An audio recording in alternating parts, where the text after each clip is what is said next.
Bom, começando aqui o nosso terceiro tópico do mini curso, a gente vai falar sobre as relações entre passado, presente e futuro, que eu destaquei nessa apresentação Escola Metódica, Escola do Zanállio, François Hartog, Koselleck e Hannah Arendt como os nossos principais interlocutores. Mas a gente também vai falar de outros historiadores, outros pensadores, vai falar um pouco também da visão marxista sobre essas relações entre passado, presente e futuro. E eu destaquei aqui, né, sempre tem uma imagenzinha de fundo aqui na tela inicial. Nessa eu destaquei não um historiador como como na imagem do vídeo anterior. Eu destaquei ali o Brodel, aqui eu coloquei Santo Agostinho, porque ainda hoje, mesmo na historiografia mais recente, a gente ainda vê resquícios do pensamento agostiniano sobre essa relação entre passado, presente e futuro e sobre o tempo. Tem é meio que um rito de passagem, assim, meio que uma cerimônia que todo pensador, seja historiador, filósofo, antropólogo, sociólogo, enfim, quando vai escrever uma obra que fala sobre o tempo, tem que citar a frase famosa de Santo Agostinho, né? Aquela, quando não me perguntam o que é o tempo, eu sei, quando me perguntam, eu já não sei mais. Mas essa citação até meio jocosa, né, com essa relação que a gente tem com o Santo Agostinho, ela acaba evidenciando também que que essa discussão ali da antiguidade tardia, né, podemos dizer assim, ela ainda persiste. E eu acho que a grande relação que a gente acaba estabelecendo ainda hoje nas discussões sobre o tempo com Santo Agostinho tem muito a ver com a visão que ele tinha de que o passado existe enquanto memória e que o futuro existe enquanto expectativa. Então o passado e o futuro não existirão concretamente, mas eles ganham existência a partir do momento que nós pensamos sobre eles, em que nós refletimos sobre eles, né? Então, e essa questão de pensar o passado como acessível através da memória vai muito de encontro ao que muitos historiadores, né, pensam.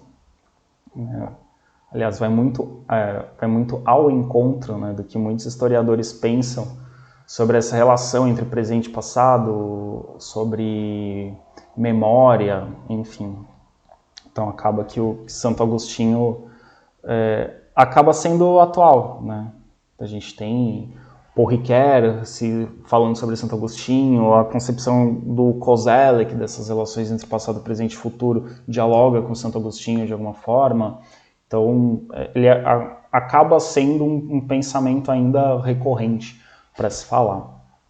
Bom, aqui a gente vai considerar que a relação entre as temporalidades que é enfrentada pelos historiadores, e não só pelos historiadores, né, também pelas pessoas comuns no dia a dia, ela se dá em três âmbitos distintos. A gente tem a relação do presente com o passado e a recíproca, né, também do passado com o presente.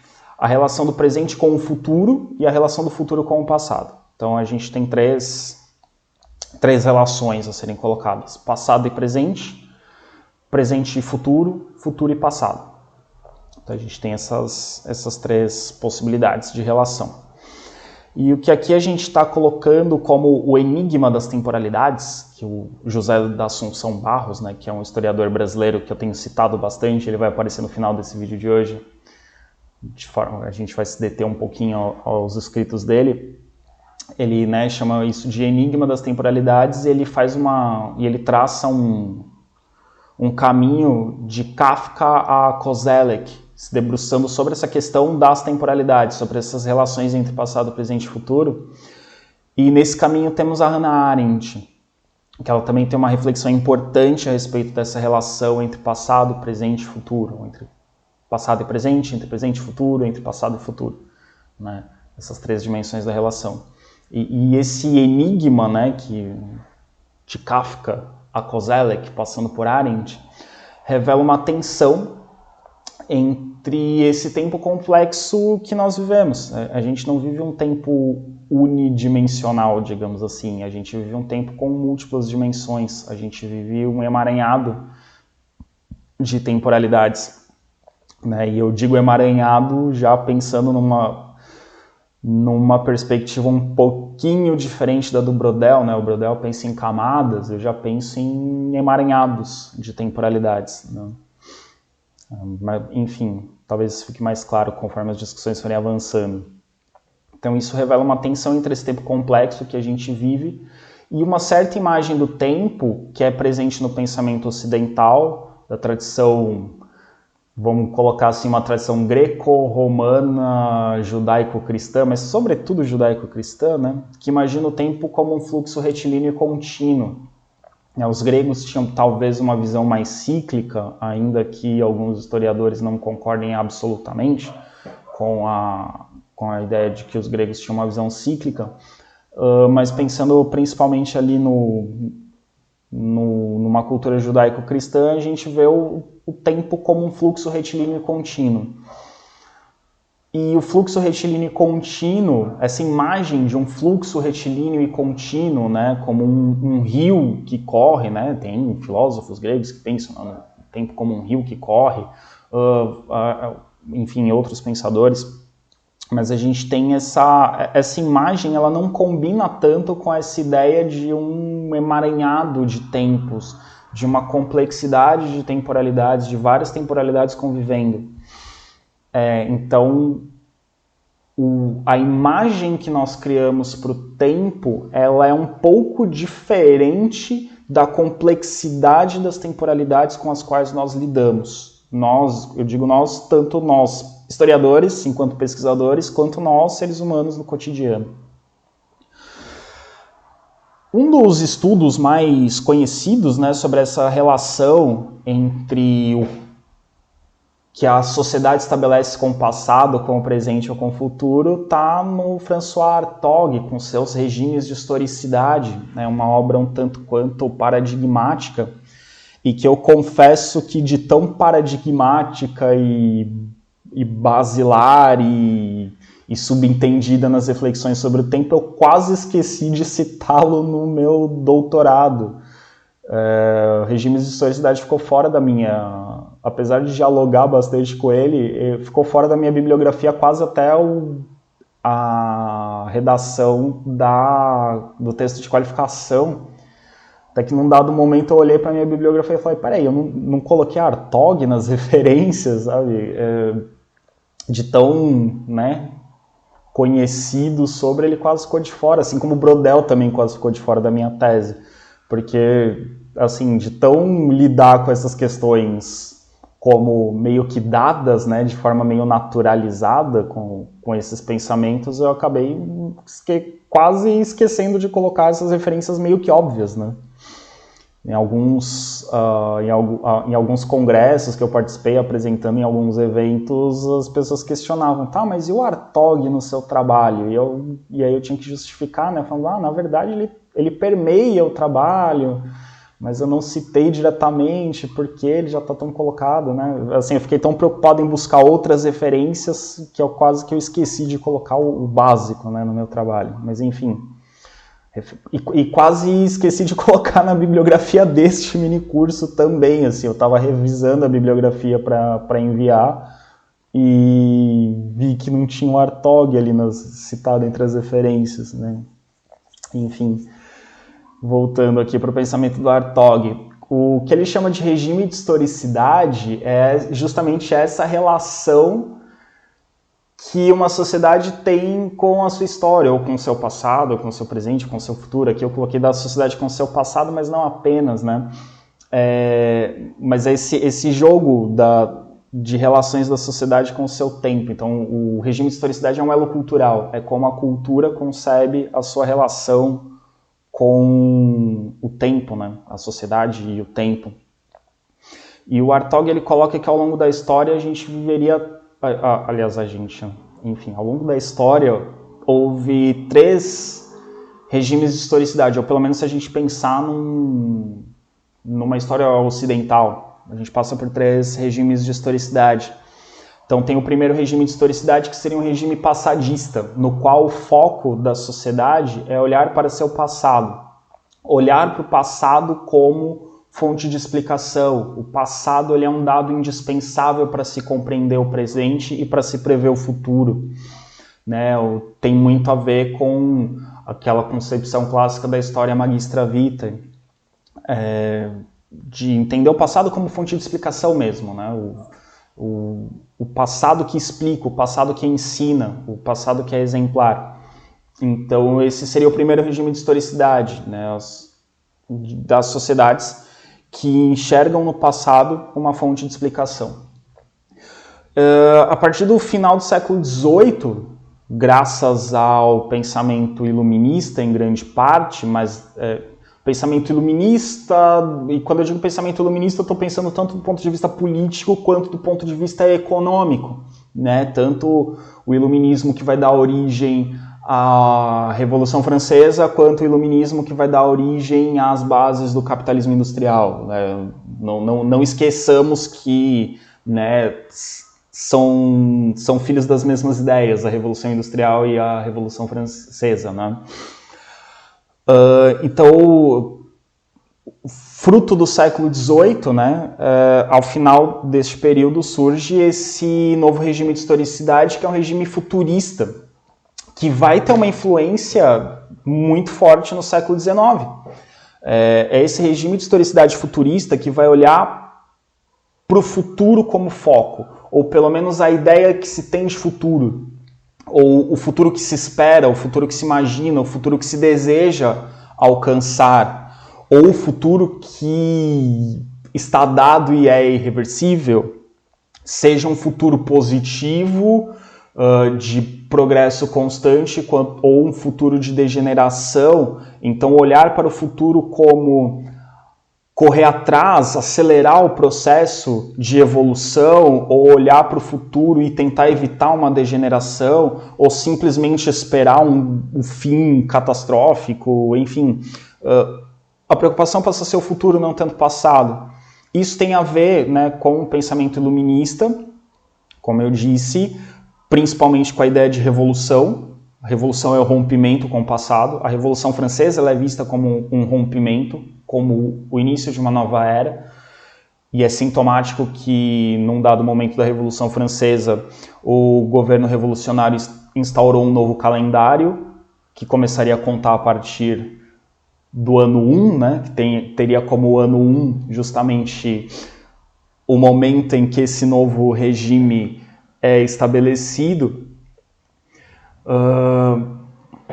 Então, essa ideia de que o que importa é o que virá surge aí a partir do final do século XIX, aliás, do final do século XVIII, e o século XIX é basicamente dominado por essa ideia. O que se imagina, o que se projeta, o que se foca é o futuro. E, né, ainda pensando nessa ideia, que estou aqui buscando o século XIX, que é o meu recorte de pesquisa já desde o mestrado, a gente pode pensar, por exemplo, no advento da literatura de ficção científica, imaginar como vai ser o futuro. Enfim, temos aí N características desse momento aí que vão mostrar que o foco da sociedade está no futuro. Então esse é o regime de historicidade futurista. E, segundo Hartog, um terceiro regime de historicidade surge a partir dos anos 60, que é o presentismo.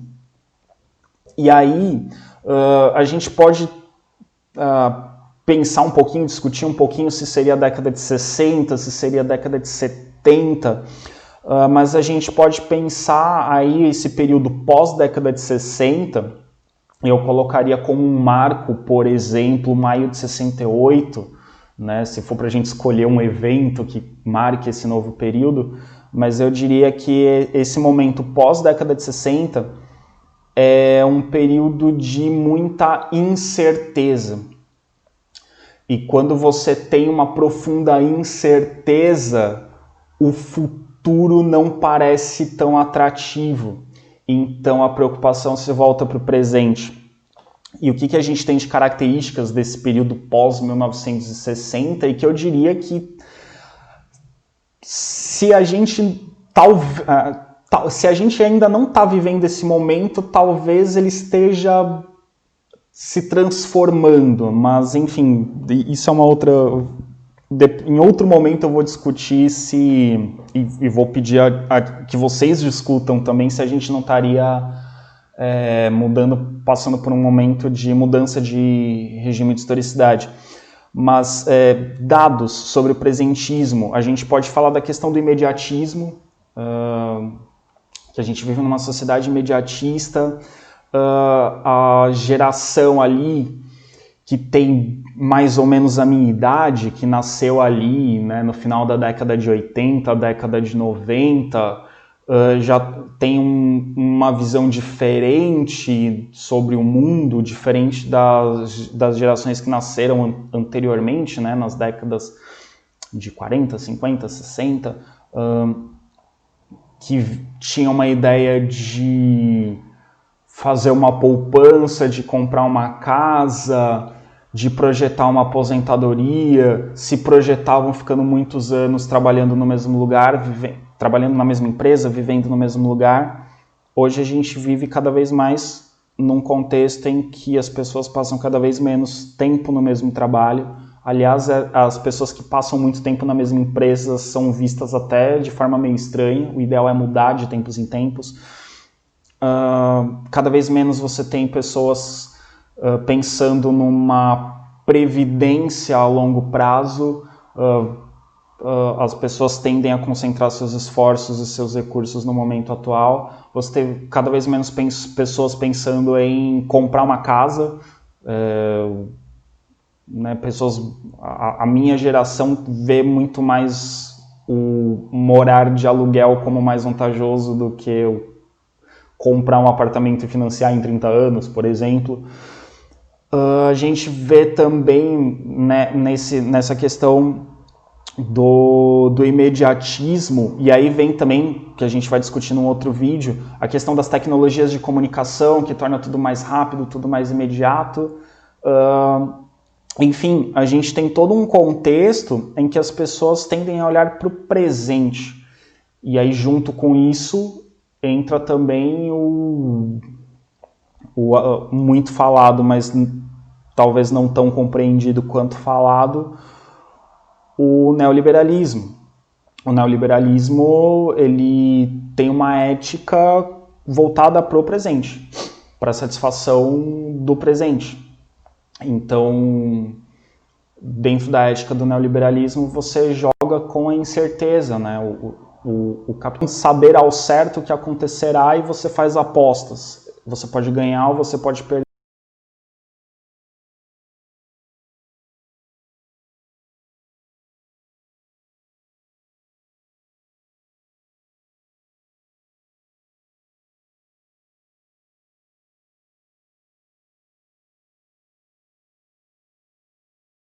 Essas apostas, tendo em vista um retorno imediato ou um retorno a curto prazo. Então não se tem a ideia, cada vez mais as pessoas estão migrando para outras formas de investimento que não investimentos como a poupança, que você pensa em como algo de longo prazo, porém seguro.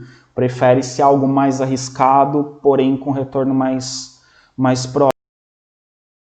Mérito na questão se isso é bom ou se isso é ruim, mas é uma mudança de percepção e tem a ver, são sintomas desse presentismo que nós vivemos.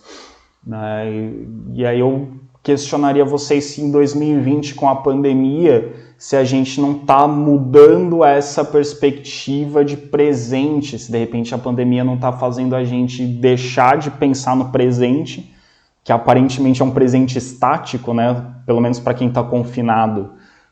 não muda muita coisa, né? As coisas parecem sempre iguais se a gente não está voltando a projetar cenários de futuro, né? Mas isso é uma reflexão que a gente vai fazer melhor em outro momento. Voltando lá para o iluminismo, né, para o final do século XVIII, o projeto iluminista ele vai olhar para a história como uma marcha do espírito universal, ou seja, a ideia de uma história universal é uma história da humanidade, como se toda a humanidade estivesse envolvida numa mesma história. E o iluminismo vai ver a história do espírito universal como uma marcha em direção à liberdade. Então é uma história teleológica, com um fim, um ponto de chegada. Teleos quer dizer fim, né? Então uma teleologia é uma concepção de que você vai chegar a um fim, que haverá um fim. Então que a história teria um fim. E na visão iluminista, o fim da história seria a liberdade. Quando todos os povos alcançarem a liberdade, esse é o fim da história, aí cessam as transformações, aí chega-se num momento de plenitude. E em nome dessa liberdade que virá, o discurso iluminista facilmente sacrificaria o passado e o presente, em nome desse futuro. Daí que a gente consegue entender a revolução, nesse contexto iluminista, a revolução como algo violento. A revolução como destruição do presente e do passado. A revolução não só como uma transformação, mas a revolução como encerrar algo para iniciar algo novo. Então, destruir para reconstruir é a ideia de revolução. Tá, se eu quero um futuro necessariamente diferente do presente e do passado, então eu tenho que acabar com o presente e com o passado para construir um novo futuro, né? Repetindo o que eu citei agora há pouco, é muito sintomático que em 1792 a Convenção Nacional tenha criado um calendário, um novo calendário, né? E tenha passado a contar os anos a partir da proclamação da República. Então, né, criando ali a Constituição do ano 1, é sintomático, né? Que uma nova Constituição determine um novo calendário, como que se estivesse tentando romper definitivamente com tudo que veio antes e dizer, a partir de agora é tudo novo. Ok? Então, a violência revolucionária é justificada nesse sentido, de uma violência contra aquilo que se quer acabar, contra aquilo que se quer encerrar. E aí, dentro de uma concepção, como eu disse, né, de um espírito universal, uma concepção universalista, muitos historiadores, ou alguns, pelo menos, historiadores iluministas, consideram o tempo histórico como um tempo dotado de tempos múltiplos. Existem vários tempos acontecendo, mas cada um seguindo um determinado padrão de desenvolvimento. Como assim? Todos os povos estão seguindo a mesma marcha em direção à liberdade, só que alguns estão mais adiantados, outros estão mais atrasados. O sentido e a direção desses tempos é o mesmo, a diferença está nas velocidades. Então os povos ameríndios estariam muito atrasados, povos africanos atrasados, povos asiáticos atrasados, uns mais, outros menos. Leste europeu, um pouco atrasado. Franceses, revolucionários, estão na ponta, estão na dianteira, estão à frente. Então, você consegue pensar em... Não seria exatamente múltiplas temporalidades, mas em vários tempos que caminham na mesma direção, porém, em cada civilização, em cada povo, em cada país, num ritmo diferente. Então, a história iluminista pensa a história universal nesse sentido. A história universal, a história de todos os povos é igual. Parte do mesmo lugar e chega no mesmo lugar. A diferença é a velocidade com que cada um faz esse trajeto. Então, o historicismo, ele é mais ou menos ali contemporâneo, está ali dialogando com essa história iluminista, com o que virá ao longo ali do século XIX. Não confundam o historicismo com a história praticada pela escola metódica. Muita gente confunde, acha que é a mesma coisa. São caminhos diferentes, são formas diferentes de se pensar. Né? A escola metódica tem um pensamento... Né? A escola metódica está ali na França, ligada a uma determinada tradição do pensamento francês. O historicismo está ligado a uma determinada tradição do pensamento alemão, apesar de que o pensamento alemão também tem uma corrente que vai estar muito mais próxima da escola metódica do que propriamente do historicismo, mas enfim, é um projeto diferente de história. O historicismo ele vai pensar num sentido diferente da história iluminista. Enquanto a história iluminista pensa numa história universal, num espírito universal dos povos, em que todos os povos vão evoluir pelas mesmas etapas, chegar ao mesmo destino, ainda que em velocidades diferentes, o historicismo vai abrir mão dessa concepção. O historicismo, e também ele não vai olhar para um futuro teleológico, ele não vai pensar num lugar a se chegar, num ponto final, num caminho das nações em direção a algo. O historicismo ele vai olhar para a construção das histórias nacionais. Ele vai estar vinculado a um projeto de nação. Então, ao invés de um espírito universal, ele vai pensar no espírito dos povos, o espírito de cada coisa, de cada nação. Não vai pensar numa ideia de providência divina, como seria a história cristã, né, a providência divina guiando a história da humanidade, mas também não vai pensar num espírito da razão guiando o ser humano à liberdade, que é a ideia iluminista, porque essa ideia de um espírito da razão seria também uma ideia universal. E o historicismo vai pensar nas histórias nacionais. E pensar nas histórias nacionais tem a ver justamente com os projetos de nação que estão sendo construídos na Europa do século XIX. Então, nesses projetos de nação que estão sendo construídos, o paradigma dele não vai estar em pensar o universal, mas pensar justamente a diferença de uma nação para outra. Então, o foco não está no que é comum, o foco está justamente no que é diferente. Então, a história, o que seria a história universal, na verdade seria um feixe de várias histórias independentes, que caminham juntas, mas são independentes umas das outras. Né? Não teriam relação direta uma com a outra.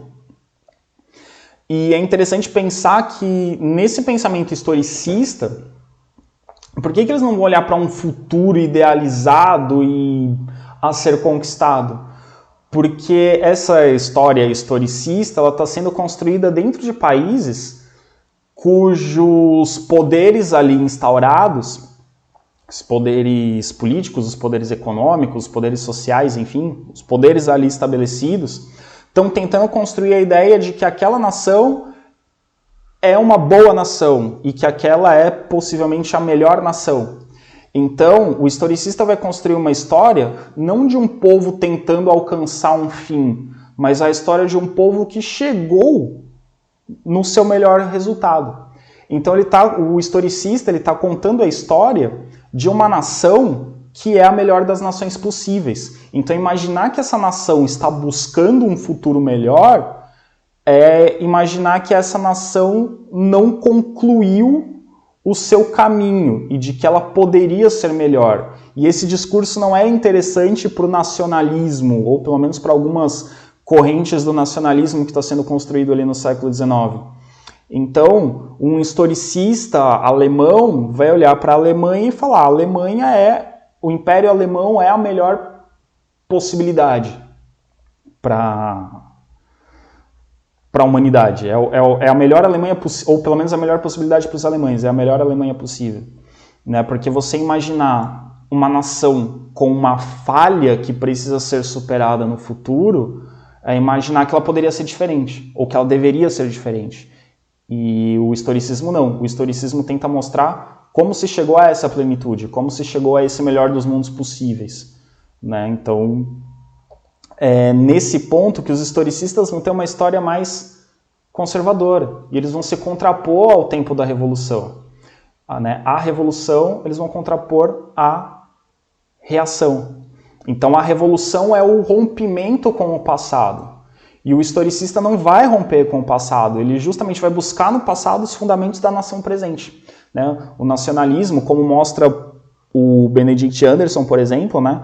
As sociedades imaginadas, elas muitas vezes vão buscar no seu passado. E às vezes, quanto mais antiga é essa origem, mais legítima é essa nação. Então, o historicista ele vai fazer esse caminho. Ele vai buscar no passado os fundamentos da nação atual. Então, o foco não é o presente ou algo a ser buscado. Aliás, o foco não é o futuro a ser buscado. O foco é entender o passado dessa nação grandiosa. Então esse é o caminho do historicismo, por isso que ele vai ter uma identificação mais conservadora, né, do que uma história de vertente iluminista. Então, o contraponto da solidariedade iluminista do presente para com o futuro, né, o presente vai olhar para o futuro, vai se relacionar com o futuro. O oposto disso é a solidariedade historicista do presente com o passado. Enquanto o pensamento iluminista vai conciliar o presente com o porvir, o historicismo vai conciliar o presente com a herança, com o que veio, com o que estava antes. Né? Por outro lado, quando a gente fala, né, pós-revolução industrial, quando a gente está falando aí de século XIX principalmente, você tem uma sensação de aceleração do tempo, né? E também a noção de fluidez do tempo se fortalece. E essa sensação era um pouco ruim para o historicismo, porque as mudanças históricas, as transformações históricas no século XIX, elas ficam cada vez mais evidentes para as pessoas no cotidiano. E o historicista que queria estabelecer uma certa fixidez, acho que eu estou inventando a palavra, mas uma certa unidade, né, entre, sei lá, de novo pegar o exemplo da Alemanha, que enfim, no doutorado acabei dialogando bastante com essa ideia da Alemanha. Traçar uma unidade dos povos germânicos da época do Império Romano com os alemães de Berlim no final do século XIX, vai contra essa ideia de transformação cada vez mais rápida que está acontecendo no século XIX. E as pessoas estão vendo o mundo se transformar, estão vendo a sociedade se transformar. Então os historicistas não podiam simplesmente negar essas transformações. Então eles vão ter que, de algum modo, lidar com isso na sua historiografia, para justificar e para tentar comprovar que os alemães que lutaram contra as tropas romanas no início da era cristã são os mesmos que estão lutando contra os franceses na Guerra Franco-Prussiana. Então tem esse problema pro historicista. Então aqui, né, o que eu estava dizendo, o historicismo está ligado a projetos nacionais. E essa nação-estado, ou estado-nação, que acolhe o historiador historicista, tem que ser representado como o melhor dos mundos possíveis. Então por isso que não faz sentido vincular essa nação a um projeto de futuro, porque ela já é boa. Né? Então é melhor olhar para o passado, para perceber a riqueza da tradição desse povo. Então, dentro da temporalidade historicista, o presente tende a incorporar o passado. Apesar do presente ser diferente do passado, ele incorpora características do passado. E ao mesmo tempo que ele incorpora características do passado, ele legitima o presente. Como né, de novo citando Benedict Anderson. Eu olho para a antiguidade da nação para justificar a nação. Eu olho para o passado da nação para justificar a nação. Então o passado justifica o presente. Essa é a relação. O presente, ele é devedor do passado. Ele tem uma dívida com o passado. Então por isso esse olhar para o passado. E é por isso que o pensamento político conservador, ou o pensamento político reacionário, tem uma diferençazinha ali entre conservador e reacionário, mas o pensamento mais conservador ou mais reacionário, ele vai muito valorizar o passado e se opor às transformações, enquanto o pensamento revolucionário vai tentar negar o passado, ou se não negar, superar o passado em nome de um futuro, em nome de um porvir. Então, tanto o reacionário quanto o revolucionário, eles não estão tão preocupados com o presente. Um está preocupado em alcançar o futuro, o revolucionário, outro está em resgatar o passado, o reacionário. Ok? E quanto ao tempo historiográfico, o historicista costuma pensá-lo em termos de uma reconstituição da história efetiva a partir do ponto de vista do historiador. Então, o historicista é o que vai ter a ideia da reconstituição, de trazer para o presente o passado tal qual ele foi. Né? Aquela frase, né, as coisas exatamente como aconteceram. Então, o historicista ele vai tentar trazer aos olhos do seu leitor o passado tal qual ele foi.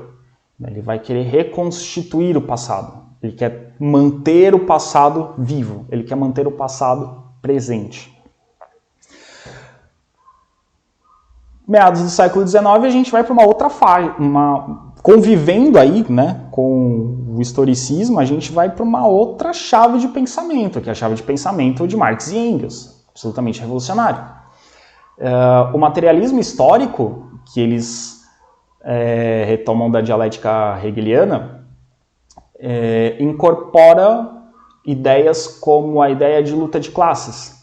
E essa ideia da luta de classes é muito interessante porque ela dialoga muito fortemente com a termodinâmica. O que é a termodinâmica? Trocas de energia.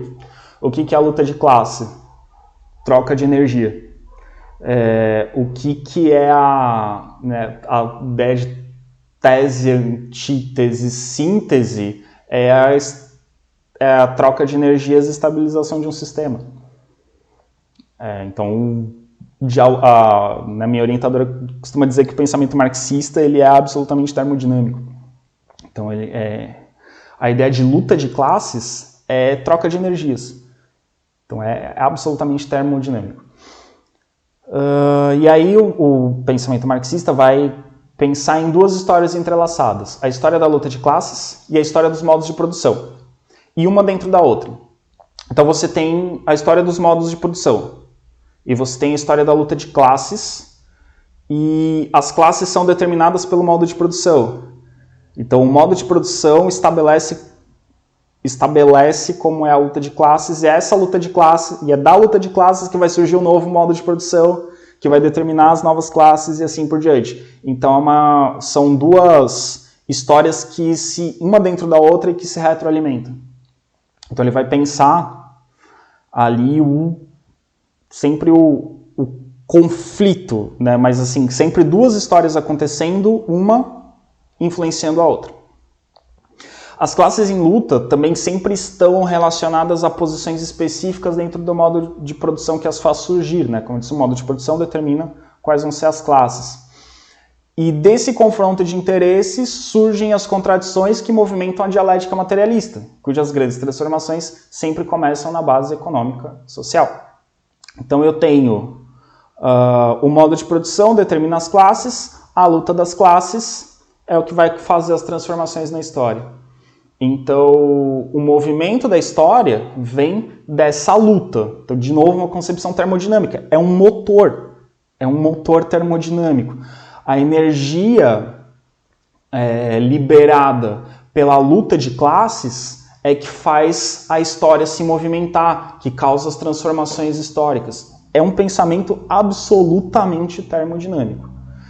Eu não sei dizer, agora, sinceramente, não sei dizer se tinha essa noção da termodinâmica, da física e da química quando colocou as suas teorias sobre a história. Mas o modo de pensar é muito semelhante ao modo de pensar da termodinâmica. né? Eu não sei dizer se existe alguma relação entre o marxismo e a termodinâmica, mas o modo de pensar a história do marxismo é muito semelhante ao modo de pensar a termodinâmica. Então, por isso que ambos são filhos do século XIX, as leis da termodinâmica e o marxismo. Eu diria que eles têm em comum, né? O mais provável é que esse contexto histórico e cultural do século XIX tenha fornecido elementos para um e para outro em áreas diferentes, chegarem a conclusões ou a modelos de explicação muito parecidos. E o marxismo também não deixa de ser uma linha reta, também não deixa de ser uma teleologia, uma história que pensa num fim, né? No caso, o fim da história de Marx e Engels é o fim da luta de classes, né? É alcançar o socialismo. Então é uma teleologia que visa um futuro, né? Que seria de uma sociedade sem classes, que corresponderia ao modo de produção socialista. Então, alcançar o modo de produção socialista é o fim da história.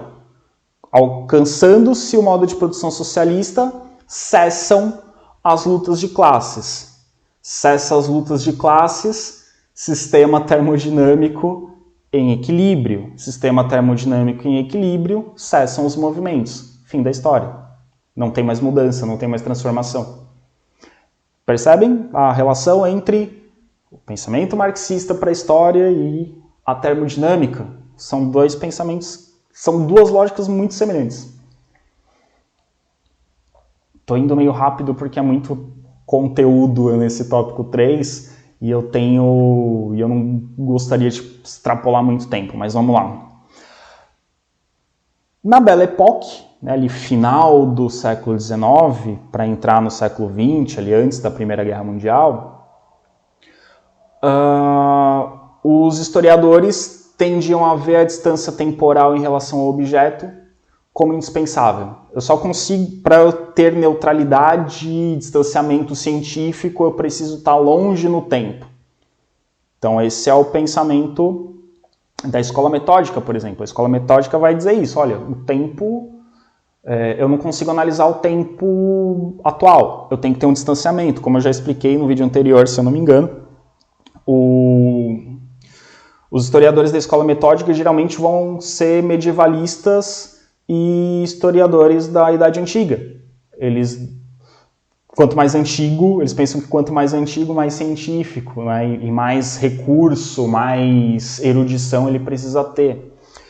E isso não só a escola metódica, o Ranke, né, o pensamento alemão, e a escola metódica e a filosofia alemã têm muito mais trocas, relações do que muitas vezes a gente para pensar. A Alemanha e a França trocam muita informação científica ao longo do século XIX, mesmo após a Guerra Franco-Prussiana. Muitos historiadores alemães, aliás, muitos historiadores franceses vão estudar em universidades alemãs.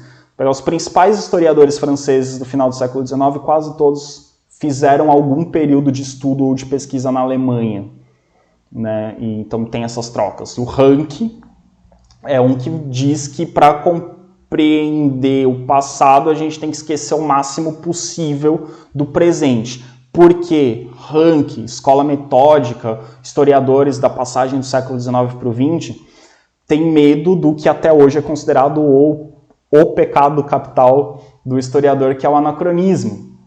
Então, se eu tentar entender o passado com os olhos de homem do presente, eu vou cometer anacronismos provavelmente. Então eu tenho que tentar olhar através dos olhos dos homens do passado para compreender o passado. Então o medo do anacronismo me obriga a tomar essa distância. Só que isso gera um paradoxo. Prestem atenção nesse paradoxo. É o seguinte, o pensamento da escola metódica. Eu tenho que olhar para o passado pensando como um homem do passado. Porque se eu olhar para o passado pensando como um homem do presente, eu vou cometer anacronismo. Só que eu, na minha época, não posso olhar para a minha época como historiador, porque eu não vou ter o distanciamento necessário. Então percebem o paradoxo? Eu não posso fazer a história da minha época porque eu estou ligado a ela e eu não vou ser objetivo. Mas se eu vou olhar para outra época, eu tenho que tentar pensar e enxergar o mundo como o homem daquela época. Só que o homem daquela época não conseguiria fazer a história da época dele. Tem que ser eu fingindo que é ele. Né? Se eu quero estudar a Idade Média, eu tenho que me colocar no lugar do homem medieval. Mas o homem medieval não conseguiria estudar a Idade Média no pensamento da escola metódica. Percebem que é uma contradição. Né? Eu tenho que me colocar no lugar do outro. Mas quando eu estou no lugar do outro, quando eu sou o outro, eu não posso fazer história. Né? Então, percebam que é um paradoxo. Né? Segundo essa concepção da escola metódica, também é o distanciamento temporal que permite distinguir os fatos dos eventos, que é o que a gente tinha discutido no vídeo passado, né? O fato obscuro, o evento singular, o evento importante, é o distanciamento. Porque na época eu tenho a impressão que algo foi importante, mas depois com o distanciamento eu percebo que nem foi. Então para eles o distanciamento seria interessante por isso.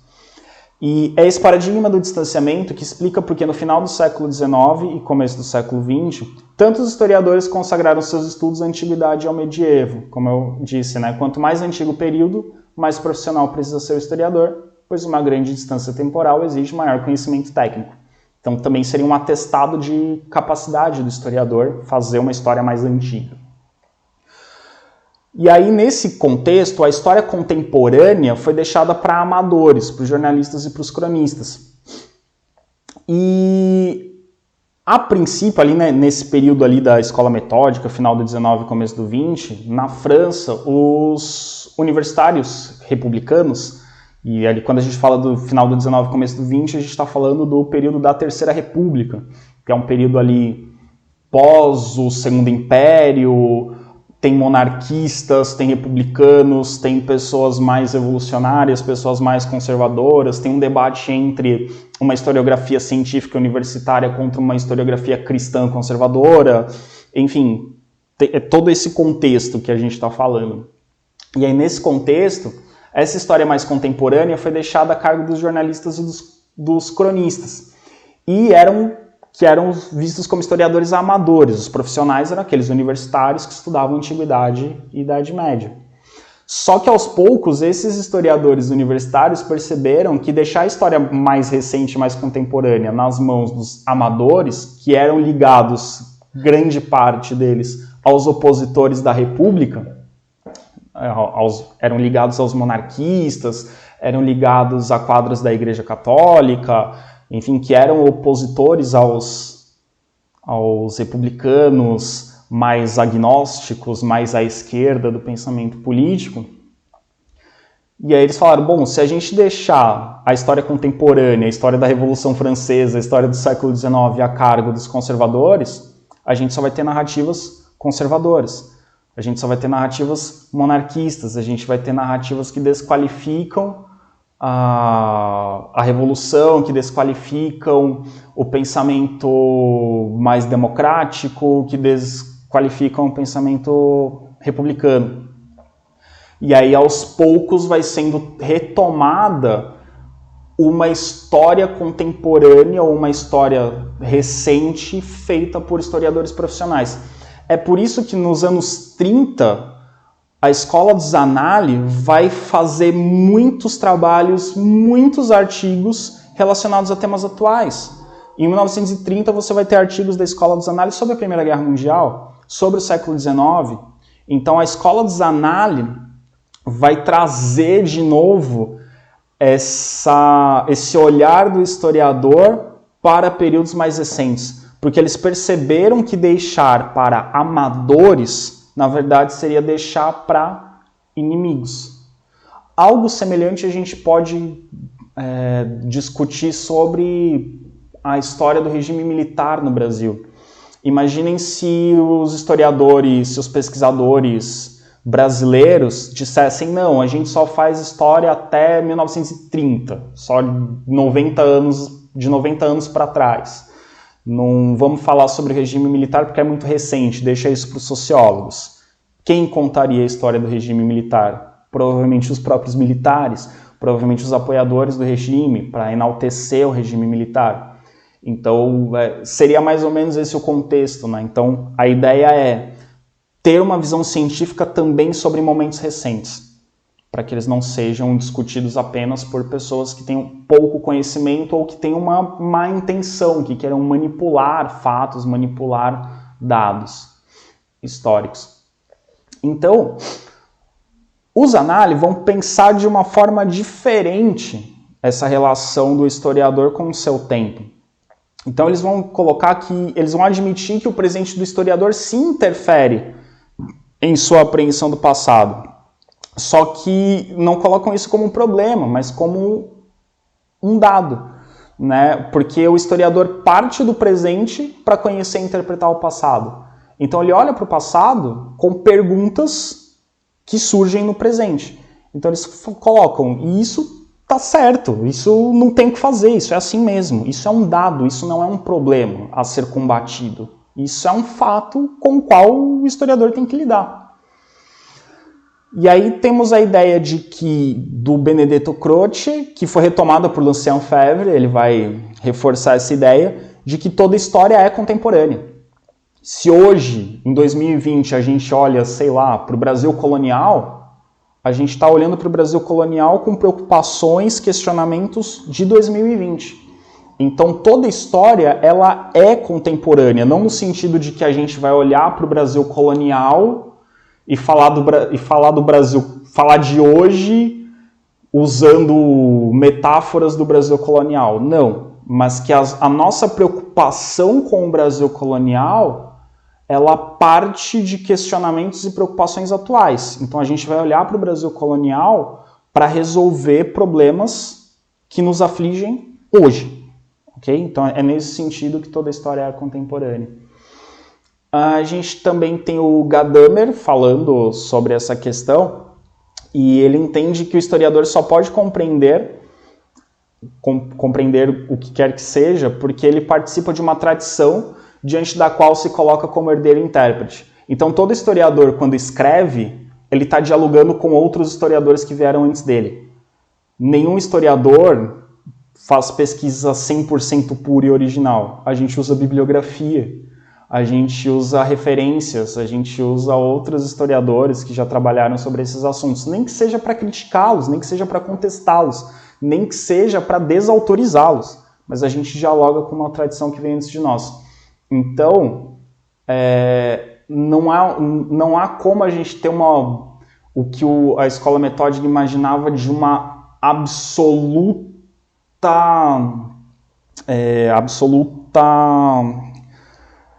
imparcialidade. A gente parte de dados, de informações que vêm, a gente parte do nosso contexto. A gente parte de uma tradição filosófica, a gente parte de uma tradição histórica, uma tradição historiográfica para refletir. E aí o Gadamer, né, essa ideia de que o historiador ele absorve uma tradição historiográfica que vem dele, nos faz pensar que é uma concepção que liga o passado e o presente, né? Que a gente o historiador ele não enxerga, de um modo geral, o passado e o presente como totalmente apartados. A partir do momento que o historiador se insere dentro de uma tradição historiográfica, ele está dialogando com o passado, né? E essa ideia de que toda história é contemporânea também nos traz essa questão de que estamos dialogando passado e presente. Eles se relacionam. O Gadamer ele incorpora presente e passado numa contemporaneidade, né? Então, para ele, presente e passado estão ali no nosso contemporâneo, ao passo que os Zanalli tendem a remarcar essa distinção entre presente e passado. Então, assim, os Zanalli entendem que presente e passado se relacionam, mas não são a mesma coisa. Existe uma diferença entre o presente e o passado. Eles estão ali dialogando, eles estão conversando, a gente recebe coisas do passado, a gente se insere numa tradição que dialoga com o passado. Mas passado e presente não são a mesma coisa. Essa distinção entre presente e passado, quando a gente vai pensar assim, o que separa um do outro, é bem complexa. Espero que eu consiga chegar até o último vídeo nessa questão, mas é um debate assim, bem interessante para a gente falar onde acaba um e onde começa o outro. Essa cisão entre um e outro é complexa.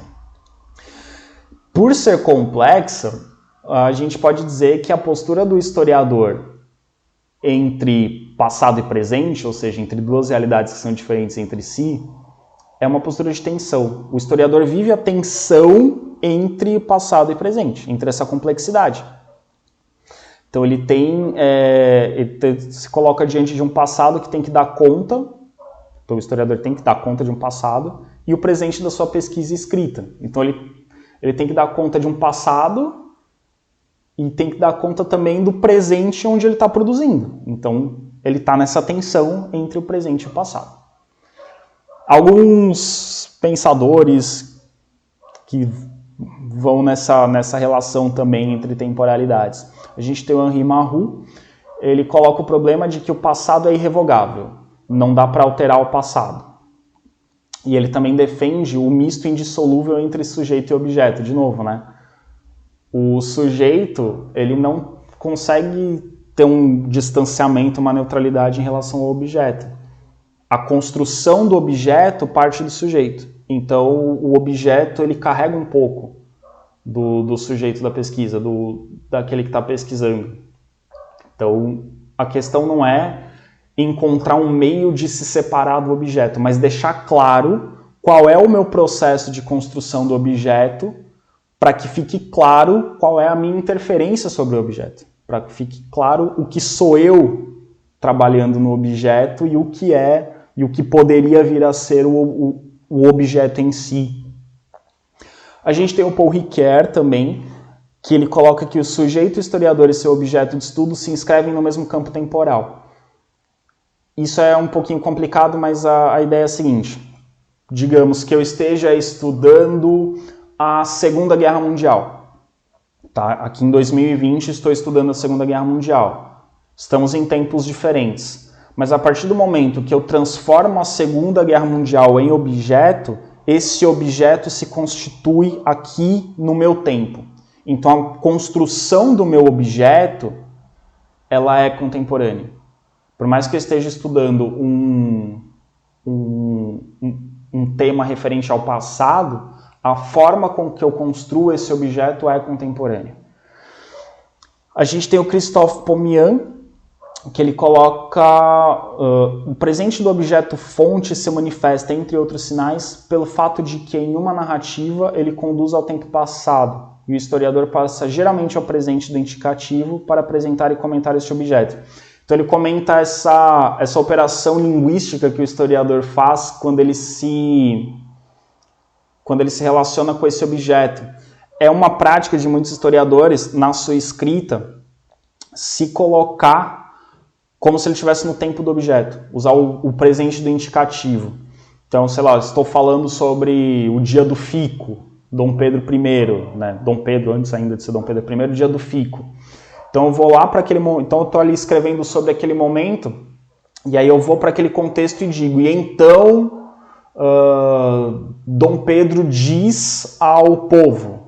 Dom Pedro diz ao povo, estou usando o presente do indicativo, né? Não uso só o passado. Existem outros historiadores que preferem sempre escrever no passado. Dom Pedro disse, Dom Pedro fez. Mas tem historiadores que fazem esse movimento de como se colocar naquele contexto, ou trazer aquele contexto para o presente. E aí usa o modo verbal do presente do indicativo, e não o pretérito perfeito ou o pretérito imperfeito. A gente tem também o Jean Chesneau, que ele propõe ao historiador reconquistar o tempo, que é viver a tensão fecunda entre presente, passado e futuro. Então ele pensa essa tensão como algo fecundo. Essa tensão é boa para o historiador, porque é nessa tensão que ele vai construir o seu objeto, que ele vai construir a sua pesquisa, que ele vai conseguir acessar os dados que ele gostaria. Então é viver essa tensão que é legal para o historiador. Fingir que ela não existe ou tentar neutralizá-la vai fazer com que o historiador não consiga perceber essas relações entre as diferentes temporalidades. Ainda aqui nas questões relacionadas a passado, presente e futuro. Então, assim como no início da Terceira República, lá no final do século XIX, os universitários das primeiras décadas da segunda metade do século XX, ali década de 50, década de 60, também foram deixando de lado o estudo da história mais recente, foram deixando para outras áreas.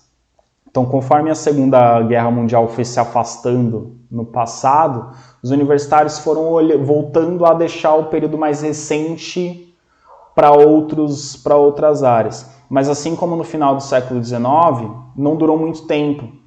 E a geração Zanelli que veio em seguida, principalmente a partir dos anos 90, voltou a falar sobre as décadas mais recentes, voltou a falar sobre o período posterior a 1940. Então essa história do imediato, digamos, ela vai e volta, né? Quando os historiadores percebem que outras áreas estão se apropriando, eles voltam a produzir conhecimento sobre elas. E essa questão da história do imediato, aqui eu vou dar uma resumida nesse slide, essa questão da história do imediato ela é bastante polêmica, né? Ainda hoje existem muitos departamentos, muitos programas que não aceitam muito projetos de pesquisa ou aceitam com muita desconfiança e muitas reservas objetos de pesquisa que se remetam, por exemplo, hoje em 2020, que alguém faça uma história de um acontecimento de 2010, de 2015, a não ser que seja uma coisa mais teórica, ou as representações, digamos, as representações da ditadura militar na propaganda eleitoral de 2018, porque aí na verdade você está falando de ditadura militar, mas enfim, é outro período. Mas quando você vai fazer uma história recente, assim mesmo, história do período ali, sei lá, história do golpe ou impeachment da Dilma, né, enfim, que é mais recente, alguns historiadores olham meio torto, assim, acham que talvez fosse mais da ciência política, talvez fosse mais da sociologia, mas assim, é interessante a gente pensar que, do ponto de vista teórico, é absolutamente plausível pensar numa história do tempo recente, mas ela ainda enfrenta algum preconceito, e esse preconceito às vezes vem justamente dos usos que às vezes outras áreas fazem da palavra história. Eu sempre lembro do atentado às Torres Gêmeas, em 11 de setembro de 2001, que eu vi no Jornal Nacional o William Bonner dizer: hoje começa o século XXI. Aí eu fiquei pensando, nossa, então se ele está usando Hobsbawm, o que entre 1991 e 2001 era o quê então? Não era século XX, ainda não era século XXI? Sabe, assim, no dia que aconteceu, o jornalista determinou, hoje é um dia histórico. De fato, nós concordamos, né? Nós historiadores concordamos, mas às vezes esse uso é abusivo, às vezes um determinado acontecimento não é tão relevante assim, mas eu não digo que assim, que precisa de um distanciamento temporal para perceber a relevância, mas precisa de uma reflexão historiográfica. E às vezes essa reflexão historiográfica demanda tempo. Então, às vezes a questão não é a distância temporal, mas o tempo de reflexão, o tempo de estudo que a gente precisa para concluir esse pensamento. Eu costumo dar como exemplo 2013. Eu digo que hoje eu consigo compreender muito melhor os movimentos, as jornadas, as passeatas de 2013 do que na época. Mas não pelo distanciamento temporal, mas pelo tempo de reflexão que eu tive sobre aquele movimento. Hoje eu consigo enxergar coisas, perceber coisas que naquele momento eu não conseguia, até porque hoje eu já tive acesso a leituras e estudos que naquele momento eu não tinha. Então, às vezes a questão não é o distanciamento, mas a questão é o pegar o objeto e se apropriar dele. E essa apropriação às vezes leva tempo.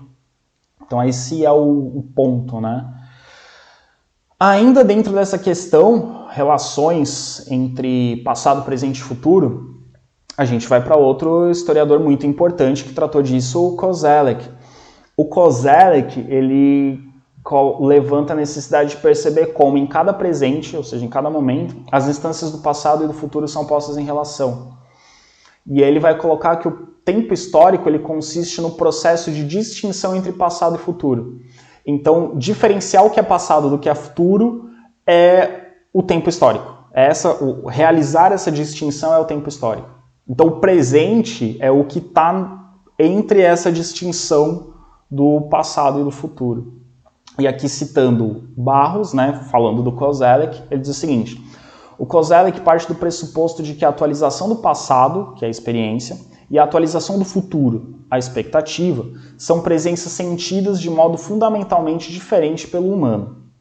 Então, aqui a atualização do passado, famoso espaço de experiência, né? E a atualização do futuro, o famoso horizonte de expectativa, são presenças sentidas de forma diferente. Então, o espaço de experiência e o horizonte de expectativa, eles não são análogos, não são experiências análogas, são experiências diferentes, mas que igualmente atualizam, trazem para o presente experiências de temporalidades diferentes. Então, experiência e expectativa são apresentadas por Koselleck como duas categorias históricas, como duas categorias de análise, e são usadas na teoria da história. Às vezes, a gente vê alguns usos um pouco abusivos de espaço de experiência e de horizonte de expectativa.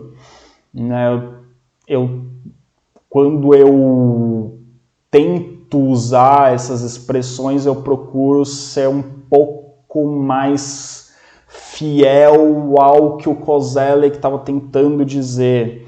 Algumas pessoas usam espaço de experiência como se fosse sinônimo de passado ou sinônimo de memória, ou horizonte de expectativa como sinônimo de projeto. Talvez não seja exatamente isso, mas assim, às vezes tem alguns usos um pouco generalizados. Como é um autor muito difundido, Koselleck, às vezes alguns conceitos, algumas categorias estabelecidas por ele são usadas de forma um pouco exagerada. Mas eu acho que a gente tem que pensar a experiência como atualização do passado e a expectativa como atualização do presente, né? É mais ou menos esse o caminho para a gente pensar sobre o Koselleck. E aí nesse ponto que eu estabeleço essa semelhança com o pensamento de Santo Agostinho. Santo Agostinho fala basicamente disso. A memória, através da memória eu atualizo o passado, através da expectativa eu atualizo o futuro. Então o futuro e o passado eles não têm existência concreta, eles existem dentro do intelecto humano, ou como diz Santo Agostinho, mais precisamente, o passado e o futuro existem na alma. E é na alma que ao lembrar o passado ganha existência, e é na alma que ao esperar o futuro ganha existência. O Koselleck, ele assim, não é um pensamento propriamente agostiniano, mas a gente pode estabelecer algumas relações entre a experiência e a expectativa dentro do pensamento do Koselleck com esse raciocínio agostiniano, que o Paul Ricoeur, por exemplo, vai abertamente se apropriar do pensamento agostiniano, partir do pensamento agostiniano para estabelecer essas relações entre passado, presente e futuro. Temos a Hannah Arendt, que também tem um pensamento legal sobre essa relação. Ela pensa o presente não como a transformação do passado em futuro, ou como o lugar onde o passado e o futuro ganham existência, como seria um pensamento agostiniano, mas ela pensa o presente como a cesura entre o futuro e o passado. Então ela pensa num rompimento. O presente tem uma cisão, tem uma ruptura com o passado, e o presente tem uma cisão, uma ruptura com o futuro. Então existe um passado, existe um futuro, e no meio, no espaço entre esses dois a gente tem o presente. Então o presente é o que divide, é o que separa o passado do futuro. E ela chega nisso a partir do pensamento de Kafka. Kafka, na sua literatura, ele faz essa análise pensando no passado e no futuro como forças em conflito. Então você tem o futuro reivindicando algo, o passado reivindicando algo, e esse conflito entre os dois, o espaço onde se desenvolve o conflito, é o presente. Então, o homem, no presente, ele está entre os dois, está nessa luta entre o futuro e o passado. E essa presença do homem não é exatamente no presente, mas é numa lacuna entre o passado e o futuro. Então, existe uma lacuna entre o passado e o futuro. Portanto, o tempo histórico não é contínuo. Ele tem rupturas no pensamento da Hannah Arendt. E o que nós chamamos de presente, na verdade, é uma lacuna, é um espaço entre o futuro e o passado que estão brigando entre si. Então, uma disputa entre uma tradição, entre um passado, entre uma herança e entre um futuro, um projeto, uma esperança. Então, esse é o presente, na verdade, ele nada mais é do que uma lacuna. Ele é um espaço entre o futuro e o passado. Tem aqui um trecho, uma citação da Hannah Arendt, que por conta do tempo do vídeo eu não vou analisar com vocês, que já ficou bem extenso, mas está lá nos PowerPoints, eu gostaria que vocês dessem uma lida, que ela fala justamente sobre essa experiência, sobre esse conflito, né, entre a tradição e o presente, né? Como que a gente se inscreve e como que é essa lacuna entre o futuro e o passado. E aí, para encerrar, cheguei aqui no José da Assunção Barros, que é professor da Universidade Federal Rural do Rio de Janeiro.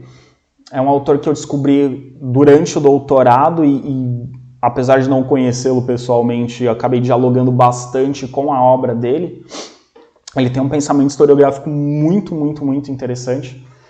E ele vai colocar o seguinte, ele vai propor, né, ao historiador perceber o devir histórico não como um avanço em blocos unificados, produzindo rupturas em camadas que se sucedem, mas como a natureza musical, impulsionando-se a partir de melodias que se entrelaçam, convergindo, opondo-se ou complementando-se.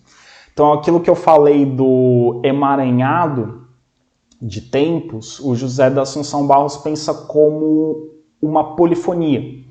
Se a gente pensar, por exemplo, num coral de canto polifônico, cada voz está seguindo individualmente uma melodia.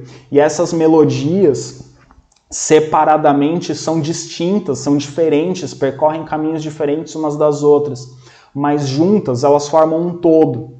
Esse todo pode ser um todo harmonioso, mas também pode ser um todo ruidoso, pode ser um todo com problemas, pode ser um todo desafinado, pode ser um todo que não soe bem. Então você pode ter uma harmonia ou não, né? Essas vozes podem estar cantando melodias diferentes, mas de forma harmoniosa, ou cantando melodias diferentes e destoando completamente umas das outras.